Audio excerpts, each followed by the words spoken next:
ನಮಸ್ಕಾರ ವೀಕ್ಷಕರೇ, ಇಬ್ಬನಿ ಚಾನಲ್ಗೆ ಸ್ವಾಗತ. ನಮ್ಮ ವಿಡಿಯೋಗಳನ್ನು ಮೊದಲ ಬಾರಿ ನೋಡುತ್ತಿದ್ದಲ್ಲಿ ದಯವಿಟ್ಟು ಸಬ್ಸ್ಕ್ರೈಬ್ ಮಾಡಿಕೊಳ್ಳಿ, ಲೈಕ್ ಮತ್ತು ಶೇರ್ ಮಾಡಲು ಮರೆಯದಿರಿ. ನಮ್ಮ ಕತೆಗಳನ್ನು ಸ್ಕಿಪ್ ಮಾಡದೆ ನೋಡಿ ಆನಂದಿಸಿ. ಕತೆಯ ಹೆಸರು ಗಂಡು ಹೆಣ್ಣೆಂಬ ಭೇದ ಭಾವ. ಸಣ್ಣ ಕತೆ. ಅದೊಂದು ಮಧ್ಯಮ ಕುಟುಂಬ. ಮನೆಯಲ್ಲಿ ಮನೆಯ ಯಜಮಾನರು ತೀರಿಕೊಂಡಿದ್ದರು. ಅಪಾರ ಬಂಧು ಬಾಂಧವರು ಸೇರಿದ್ದರು. ಇಡೀ ಮನೆಯು ಶೋಕ ಸಾಗರದಲ್ಲಿ ಮುಳುಗಿತ್ತು. ಅವರು 3 ಜನ ಗಂಡು ಮಕ್ಕಳು ಮತ್ತು ಒಬ್ಬ ಮಗಳನ್ನು ಬಿಟ್ಟು ಅಗಲಿದ್ದಾರೆ. ಜೀವನದಲ್ಲಿ ಕಷ್ಟಪಟ್ಟು ದುಡಿದು ನ್ಯಾಯ ಮಾರ್ಗದಿಂದಲೇ ಸಂಪಾದಿಸಿ ಎಲ್ಲ ಮಕ್ಕಳಿಗೂ ಒಳ್ಳೆಯ ಬುದ್ಧಿ ವಿದ್ಯೆ ಕಲಿಸಿ ಆಸ್ತಿಯನ್ನು ಮಾಡಿಬಿಟ್ಟಿದ್ದರು. ಮಗಳಿಗೂ ಒಳ್ಳೆಯ ಕುಟುಂಬಕ್ಕೆ ಕೊಟ್ಟು ಮದುವೆ ಮಾಡಿದ್ದರು. ಮೃದು ಸ್ವಭಾವದ ಅವರು ಅನೇಕರಿಗೆ ಸಹಾಯವನ್ನು ಮಾಡುತ್ತಿದ್ದರು. ತುಂಬ ಒಳ್ಳೆಯ ವ್ಯಕ್ತಿಯಾಗಿದ್ದರು. ಸಕಲ ಸಿದ್ಧತೆಗಳನ್ನು ಮಾಡಿ ಅಂತಿಮ ಸಂಸ್ಕಾರಕ್ಕೆ ಅಣಿಯಾಗಬೇಕು ಎನ್ನುವಷ್ಟರಲ್ಲಿ ಒಬ್ಬ ವಯಸ್ಕ ವ್ಯಕ್ತಿ ಗಾಬರಿಯಿಂದ ಬಂದು, ಸ್ವಲ್ಪ ಹೊತ್ತು ನನ್ನ ಮಾತು ಕೇಳಿ, ನನ್ನದೊಂದು ರಿಕ್ವೆಸ್ಟ್ ಇದೆ ಎಂದು ಅಡ್ಡಿಪಡಿಸಿದನು. ಅಲ್ಲಿ ನೆರೆದಿದ್ದ ಜನರೆಲ್ಲ ಆತಂಕಗೊಂಡರು.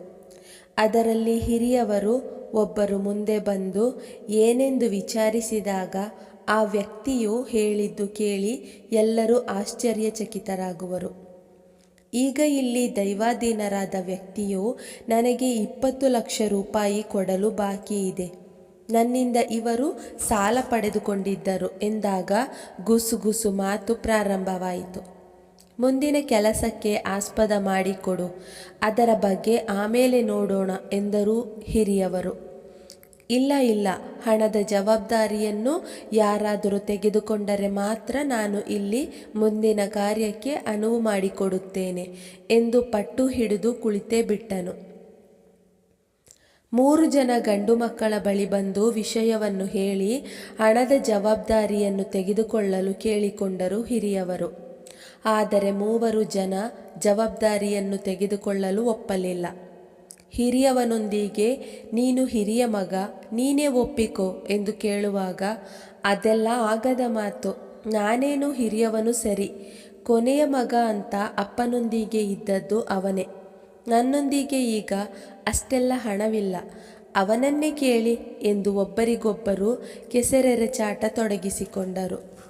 ಎಲ್ಲರಿಗೂ ಆತಂಕ ಶುರುವಾಯಿತು. ಮುಂದೇನು ಎಂಬ ಚರ್ಚೆ ಪ್ರಾರಂಭವಾಯಿತು. ಹೇಗೂ ಹೊರಗೆ ನಡೆಯುತ್ತಿರುವ ಚರ್ಚೆಗಳು ಒಳಗೆ ಇದ್ದ ಆ ಹೆಣ್ಣು ಮಗಳ ಕಿವಿಗೂ ತಲುಪಿತು.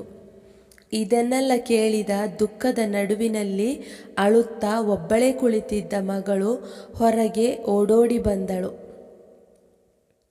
ಹೊರಗೆ ಬಂದವಳೆ ಅಂತ್ಯ ಸಂಸ್ಕಾರಕ್ಕೆ ಅಡ್ಡಿಪಡಿಸಿದ ಆ ವ್ಯಕ್ತಿಯೊಂದಿಗೆ ಬಂದು ಅತಿ ವಿನಯದಿಂದ, ತಾವು ದಯವಿಟ್ಟು ನನ್ನ ತಂದೆಯ ಅಂತ್ಯ ಸಂಸ್ಕಾರಕ್ಕೆ ಅನುವು ಮಾಡಿಕೊಡಬೇಕು. ನಿಮಗೆ ನನ್ನ ತಂದೆ ನೀಡಬೇಕಾಗಿರುವ ಹಣಕಾಸಿನ ವಿಚಾರವನ್ನು ನಾನು ಬಗೆಹರಿಸುತ್ತೇನೆ ಎಂದು ಹೇಳುತ್ತಾ ಮನೆಯ ಒಳಗೆ ಹೋಗಿ ಪುನಃ ಕೈಯಲ್ಲಿ ಒಂದು ಪರ್ಸನ್ನು ಹಿಡಿದುಕೊಂಡು ಹೊರಬರುವಳು. ಇದೆಲ್ಲ ನನ್ನ ತಂದೆಯವರೇ ನನಗೆ ಮಾಡಿಸಿದ ಒಡವೆಗಳು. ಇದನ್ನೆಲ್ಲ ನೀವು ತೆಗೆದುಕೊಳ್ಳಿ. ಮೊದಲು ಅಂತ್ಯ ಸಂಸ್ಕಾರವನ್ನು ಮುಗಿಸಲು ಸಹಕರಿಸಿ. ನನ್ನ ತಂದೆಯವರ ಮರ್ಯಾದೆಗೆ ಧಕ್ಕೆ ಆಗಬಾರದು. ಜೀವಿಸಿದ ಕಾಲಾವಧಿಯಲ್ಲಿ ಅವರು ಎಂದೂ ಮರ್ಯಾದೆಗೆ ಧಕ್ಕೆ ಆಗುವಂತಹ ಸನ್ನಿವೇಶವನ್ನು ತಂದುಕೊಂಡಿರಲಿಲ್ಲ. ಆದ್ದರಿಂದ ಇಲ್ಲಿ ಈ ಸಂದರ್ಭದಲ್ಲಿ ನೀವು ಯಾವುದೇ ರೀತಿಯ ಕೆಟ್ಟ ಸನ್ನಿವೇಶವನ್ನು ಉಂಟು ಮಾಡಬೇಡಿ ಎಂದು ಅವರೊಂದಿಗೆ ಅತಿ ವಿನಯದಿಂದ ಕೇಳಿಕೊಳ್ಳುತ್ತಾಳೆ. ನಂತರ ಅಂತ್ಯ ಸಂಸ್ಕಾರವೆಲ್ಲ ಚೆನ್ನಾಗಿಯೇ ನಡೆಯುವುದು. ಪುನಃ ಅದೇ ಮನೆಗೆ ಮೊದಲು 20 ಲಕ್ಷ ಹಣ ಸಾಲ ಪಡೆದಿದ್ದಾರೆ ಎಂದು ಬಂದಿದ್ದ ಆ ವ್ಯಕ್ತಿ ಪುನಃ ಬರುವನು.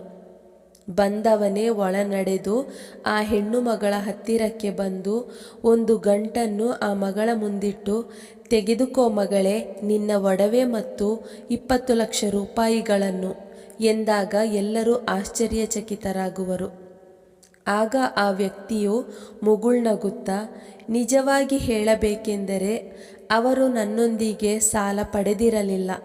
ಬದಲಾಗಿ ನಾನು ತೊಂದರೆಯಲ್ಲಿದ್ದಾಗ ಅವರು ಈ ಅಗ್ರಿಮೆಂಟ್ ಸಮೇತ ನನಗೆ ಹಣ ನೀಡಿದ್ದರು. ಈಗ ನನ್ನ ಕಷ್ಟಗಳೆಲ್ಲ ತೀರಿ ಆ ಹಣವನ್ನು ವಾಪಸ್ ಕೊಡಬೇಕೆಂದು ಇಲ್ಲಿಗೆ ಬಂದಾಗಲೇ ಅವರು ದೈವಾಧೀನರಾಗಿದ್ದು ತಿಳಿದೆ. ಆಗ ಎಲ್ಲರೊಂದಿಗೆ ಮಕ್ಕಳ ಬಗ್ಗೆ ವಿಚಾರಿಸಿದಾಗ 3 ಗಂಡು ಮಕ್ಕಳು ಮತ್ತು 1 ಮಗಳು ಇದ್ದಾಳೆ ಎಂದು ತಿಳಿದು ಯಾರೊಂದಿಗೆ ಈ ಹಣವನ್ನು ಕೊಡಬೇಕೆಂದು ತಿಳಿಯಲಿಲ್ಲ. ಇಷ್ಟು ಮಕ್ಕಳಲ್ಲಿ ಅರ್ಹತೆ ಇರುವವರು ಯಾರೆಂದು ಗುರುತಿಸಲು ಈ ನಾಟಕ ಮಾಡಬೇಕಾಯಿತು. ಈ ಹಣವನ್ನು ನೀನೇ ತೆಗೆದುಕೋ ಎಂದು ಹೇಳಿ ಹೊರಟು ಹೋದನು. ಅವರ ಎಲ್ಲ ಮಾತುಗಳನ್ನು ಕೇಳಿ ತಲೆ ತಗ್ಗಿಸಿ ನಿಂತಿದ್ದ ಗಂಡು ಮಕ್ಕಳು ತಲೆಯನ್ನೇ ಎತ್ತಲಿಲ್ಲ. ಅವರ ಮುಂದಿನ ತಿಥಿ ಕರ್ಮಗಳಿಗೆ ಮಗಳೇ ಹಣ ಖರ್ಚು ಮಾಡಿ ಉಳಿದ ಹಣವನ್ನು ಅವಳ ತಾಯಿಯೊಂದಿಗೆ ಕೊಟ್ಟು, ಇದು ಮುಂದಕ್ಕೆ ನಿನಗೆ ಜೀವನ ಸಾಗಿಸಲು ಧಾರಾಳ ಸಾಕಮ್ಮ. ಯಾವುದೇ ಕಷ್ಟಕಾಲದಲ್ಲೂ ಯಾರೊಂದಿಗೂ ನೀ ಕೈಚಾಚಬೇಡ ಎಂದು ಹೇಳುತ್ತಾ ಭಾರವಾದ ಮನಸ್ಸಿನಿಂದ ಗಂಡನ ಮನೆಗೆ ತೆರಳುವಳು. ನಾವು ಯಾವುದೇ ಕಾರಣಕ್ಕೂ ಗಂಡು ಮಕ್ಕಳು ಹೆಣ್ಣು ಮಕ್ಕಳು ಎಂಬ ಭೇದ ಭಾವವನ್ನು ಮನಸ್ಸಿನಲ್ಲಿಯೂ ಯೋಚಿಸಬಾರದು. ಇಬ್ಬರೂ ಸಮಾನರೆಂದು ಯೋಚಿಸಿ ಎಲ್ಲರನ್ನು ಪ್ರೀತಿಸುತ್ತಾ ಜೀವಿಸಬೇಕು. ಇರುವಷ್ಟು ಕಾಲ ಸಂತೋಷದಿಂದ ಯಾರ ಮನಸ್ಸನ್ನು ನೋಯಿಸದೆ ಜೀವಿಸಬೇಕು. ಅದುವೇ ನಿಜವಾದ ಜೀವನ. ಮುಗಿಯಿತು. ಪ್ರಿಯ ವೀಕ್ಷಕರೇ, ನಮ್ಮ ಈ ಕತೆ ಇಷ್ಟವಾಗಿದೆ ಎಂದು ಭಾವಿಸುತ್ತೇವೆ. ಇದೇ ರೀತಿ ಮುಂದಿನ ವಿಡಿಯೋಗಳಿಗಾಗಿ ನಮ್ಮ ಚಾನೆಲ್ಗೆ ತಪ್ಪದೇ ಸಬ್ಸ್ಕ್ರೈಬ್ ಆಗಿ. ಪಕ್ಕದಲ್ಲಿರುವ ಬೆಲ್ ಐಕನ್ ಅನ್ನು ಪ್ರೆಸ್ ಮಾಡಿ. ಧನ್ಯವಾದಗಳು.